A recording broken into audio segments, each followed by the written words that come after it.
The people who are the most successful typically employ, in an IPM fashion, kind of a multi-tier and multi-layered strategy.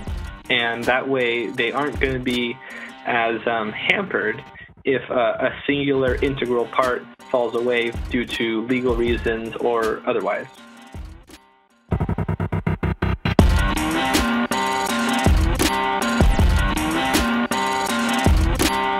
You're listening to Crop Talk, the podcast for agricultural leaders. The guests you hear on the show are experimenting with new ideas and tactics. They're in the lab, greenhouse, or field, getting their hands dirty and making agriculture prosper. You'll hear about their innovations, successes, and their challenges, but more importantly, how they overcame them. My name is Charlie McKenzie, and I'm your host. Let's talk crops. What's up, folks? Charlie McKenzie here, back in the dojo, aka the garage. Didn't have very good internet service at the office, so I'm back in the OG spot where Crop Talk started. It wasn't that long ago. Excited to be here, sweating a little bit. More excited to be here because I've got Matthew Gates, an IPM specialist here on Crop Talk to discuss the bane of your chemical resistance issues, spider mites. So without further ado, Matthew, how are you today? I'm doing very well. Excellent. Like I said, super stoked to have you on. You and I have had a lot of really great conversations, especially in the past, 6 months. Really appreciate a lot of the content you produce, and am excited to, dig into this topic specifically because you live in an area that is known for its spider mites, if you will, and I do as well here in Florida. But before we get into that, for my own edification and our listeners, could you give us a little bit of an understanding about yourself and what you're up to these days? Absolutely. I'm an integrated pest management specialist, like you've mentioned. I work with a bunch of different people, mostly as a consultant, but also sometimes as an employee, variously, working for horticulturalists, agriculturalists on pest and disease management, essentially, both proactive and reactive work. But currently, I've been working a lot in the cannabis industry, but I am actively working in agriculture in general, and I find that also gives me a bit of an edge because I like to just branch out and get all the different pests and diseases under my belt so I can have as much experience as possible. I agree with you in terms of having an understanding of what else is out there, maybe outside of what's currently attacking cannabis crops, as being something very valuable. So, for instance, you're looking at a crop of cannabis and there's something there that you've never seen before, but maybe you've seen it on a watermelon crop or something else that's grown out there that you've scouted in before. I think that's a really great point there. When it comes to, the topic, we hit on chemical resistance because everyone's massively aware that it's a huge problem and we're struggling with it as growers. But spider mite resistance is something that's really interesting to me, also very interesting to you. What about it makes you want to highlight it, Matthew? So spider mite resistance, but particularly the two-spot spider mite, Tetranychus urticae, it's something that we've had to deal with for a very long time. And being the sort of super generalist that it is, I think that understanding what makes it such a great ecological generalist, but also is what makes it a great pest, helps us understand other pests as well. Tell me more about the definition of an ecological generalist and what that is referring to for my own edification. Sure. So like being a generalist just ecologically, not just for crop plants, but just in general, it goes, spider mites in general are pretty generalist. Yeah, and that makes sense. Yeah. And Tetranychus urticae is documented on over 1,000 different plants. So there's a reason for that. And the same reason that allows it to be on so many plants and adapt to other plants is what also makes it very good at mitigating our treatments against it. It definitely sounds like understanding the dynamic of its resistance and how one might be able to manage that is important for a wide variety of different plants. I mean, you've got some commercial commercial crops, you've got, some food crops, you've got landscape crops, all these different things that could be affected, and a lot of different chemicals that you're allowed or not allowed to apply in those different scenarios. So I think that this is a valuable conversation for a lot of different plant husbandry-ists, if that's a word, Matthew. I'm stretching there. Yeah. So how and why does two-spot spider mites resistance towards pesticides cause a problem for growers? Well, I'm sure as you're well aware, pesticides in general, the ones that we utilize, some of them are more noxious than others. They have different efficacy rates, and you have to apply them more or less, or for a number of reasons.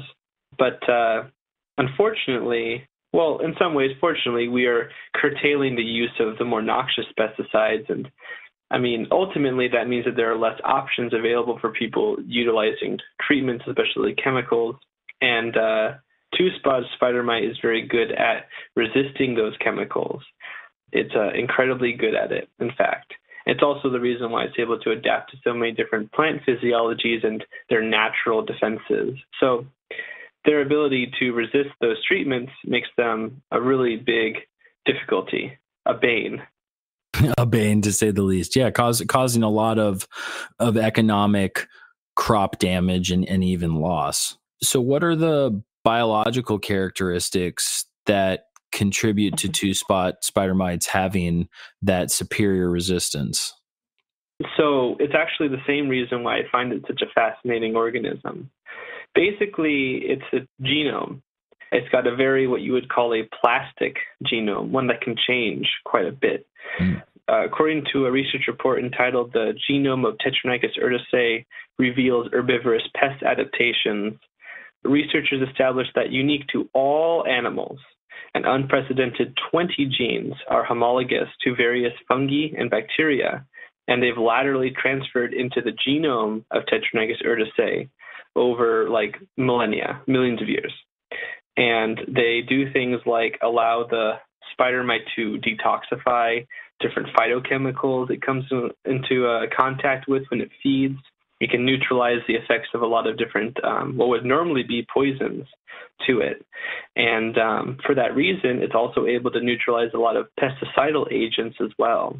There's like 39 multi-drug resistance proteins that it has. And normally invertebrates have about 9 to 14. And 24% of those resistance genes will change in regulation. So they'll overexpress or underexpress depending on what kind of host they're on. So all of these things are to say that it's very good at what it does, and that is survive. Survive, to say the least. Wow. That's one heck of an evolution. I guess we've been having spider mite trouble for more time than we even know for it to have evolved that way. So we've seen it, or at least myself, as I've progressed in my career, that it's been a really hot topic since I've started, that we're seeing more resistance, and it's not just two-spot spider mite, but we're seeing our pests that are becoming more resistant to the tools we have in our toolbox. What do you think some of the reasons are that we've seen this resistance increase in, say, the past decade? Sure. There's a bunch of reasons. One of them is just the overuse of certain chemicals. Most people are aware of this. There is the curtailing of using certain pesticides so that we have less options. And it also, it's a holistic thing. I don't want people to get the impression that I or anyone else is necessarily saying that farmers or the people producing the chemicals are totally at fault, because sometimes the chemicals are meant to only be used a certain amount of times per year, and people overuse them. I'm sure you've experienced this. Yep. Additionally, just the fact that these populations are already really good at resisting compounds, and so they might get under or over. They might not get, the people who are using them might not apply them with the right coverage, so you might get a reaction like what's called homologosis, which is when something that's supposed to kill something, essentially, or damage it, actually has the opposite effect. And I think that with certain, I want to say it was neonicotinoids, which are not normally used against spider mites anyways, but for the two-spot spider mite, I want to say that it increased their fecundity by like 30%, which is pretty egregious. Yeah. Yeah, you're going out there to take care of an aphid population or a whitefly population. The next thing you know, you've got super mites.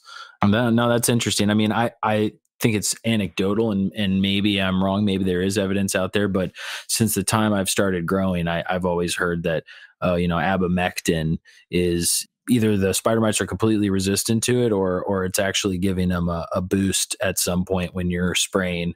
And I don't know if that's because people were joking with me and pulling my leg that, hey, it's not even worth spraying, it's just going to make them worse, whether that was all resistance or it was doing something like you're describing. But I can see that being something that growers don't necessarily take into account, or they'd never found out that could be the reason. So they're out there, they don't have that much of a spider mite population. They spray a neonic, maybe on a spring crop of something, and then all of a sudden they've got a considerable amount of spider mites. 3 to 4 weeks later, it's probably hard to make causation, but I think it's something that isn't really discussed. And I had no idea about that being a possibility, but that definitely factor into how I make decisions in the future. Right. I absolutely agree. And I think that your friends who had told you that your anecdote might actually be accurate. It might actually be the case that they were aware of it, but just as likely, I think that it's possible that they were just pulling your leg too, because it is such an abominable pest. Most people know spider mites, like even gardeners, Yeah, no, it's true. It's something that a lot of people have had trouble with, and hence the bane. We go back to that again. So we've heard what some of the reasons why we would see resistance, and especially the practices that a lot of agriculture has had as of recent, and really maybe in the past 20, 30 years. What would you recommend a grower do if they notice they have a chemical resistance issue, especially with regards to two-spot spider mite? So let me try to future-proof my answer a little bit. I do know that there's interesting technologies coming out for detecting resistance, kind of like field bioassay kits and things like that. Yeah, so I know that such technologies exist, and I think that they will be possibly used the next 5 or 10 years to growers if they're economically feasible. Yeah. And then such things, that would be, so essentially my first answer is to always resistance test if you can. If you have access to somebody who can bioassay either the traditional way or through a field kit like this that might be coming out in the future, then that's one thing. Just always having a clear understanding of what the resistance levels in the ambient population is like. I do that with leaf miner, actually, for a couple of different growers, but just as easily one could and would do it for spider mites, because if you already know that if they're not reacting to treatments, there's a few different reasons. And the first thing I would want to check is the chemical, but an easier and perhaps quicker thing that you could check is whether or not the applicators are getting the right coverage. Once you would want to figure out, like Sherlock Holmes, all the different possibilities, and then in order to go through them, But I know that sometimes that can be a sensitive subject because somebody who is applying the compounds or the treatments they might not like that they're being attacked. They might perceive it as an attack on their ability or something like that. And certainly that's been my experience in the past. But sometimes the answer was as easy as we sprayed in the wrong place. Mistakes happen, right? But if consistently this is becoming an issue, I would try to contact the manufacturer and also try to get a bioassay, and then continue to do that once resistance is actually established as a fact. That's a good strategy, Matthew. I like that employment of that new technology. I'm going to have to talk with you more about that after this podcast, because I'm interested in some forward thinkers being able to utilize that and see what kind of insights they can get, maybe even as soon as they're able to do it with two spot specifically. I think the other point you made, though, about coverage is massive. And there's ways to check coverage, whether it's those, I forget what the material is necessarily, but it almost looks like a sticky trap, and you put it out there so you can see the coverage of the spray and where it's getting. That's super helpful in being able to see that, but also just watching an application if you can, and talking to, the team. You're right about it being a sensitive subject, and trying to get the team to buy into no pests is the ultimate goal. Like if you're on the IPM team, no pests is like you doing your job, or as low of pests as possible. So you'd hope that you could get them to buy in that is the goal. And if it means them having to, change some practices to get better, then that's part of it. And you're right. People can be sensitive about their job and having pride in it. And I think you've got some strategies there to kind of, make sure that doesn't happen. What's been your experience in terms of turning around when you get someone to start applying the correct way? Have you seen drastic differences in how well their pests are managed? Absolutely. A lot of it is resource. I love to say this. Anyone who's seen my works or other podcasts or things would know that I'm probably going to say my favorite words, which is it's context dependent. Absolutely. Yep. Right. But, trying to utilize less chemical agents and use more biological controls is an option. But, you don't always have the same resources as everyone else. Sometimes you have a bad year or a bad month, or maybe a compound that you used previously is now considered a faux pas or extremely toxic or whatever. So you always have to be keeping flexible about those kinds of things. And I would say that the people who are the most successful typically employ, in an IPM fashion, kind of a multi-tier and multi-layered strategy. And that way they aren't going to be as hampered if a singular integral part falls away due to legal reasons or otherwise. Yeah, I like that, Matthew. I like that a lot. So kind of venturing a little bit off of the topic of two-spot spider mite, because I think we've got a pretty good understanding of why they're a challenge, what their resistance is doing to growers, and how a grower can assess if they have resistance and, mitigate that in the future. I'm interested in hearing from you specifically, because I like asking a lot of my guests this and seeing what their answer is. Always a wide variety, but who's someone who's impacted you positively lately? Oh, yeah. I would say that there are a few people, but one person that I've been working with pretty constantly and consistently is a man named Russell Pest.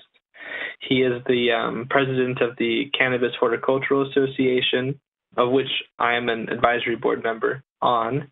And he's been a really astute and sort of creative thinker. I've really enjoyed his sort of, like you were mentioning previously, sort of being a forward thinker. Mm-hmm. I really like that he is sort of based on trying to utilize biologicals over chemical agents when possible. Obviously, he works with the cannabis industry in particular, but he grows his own vegetables and things like that as well.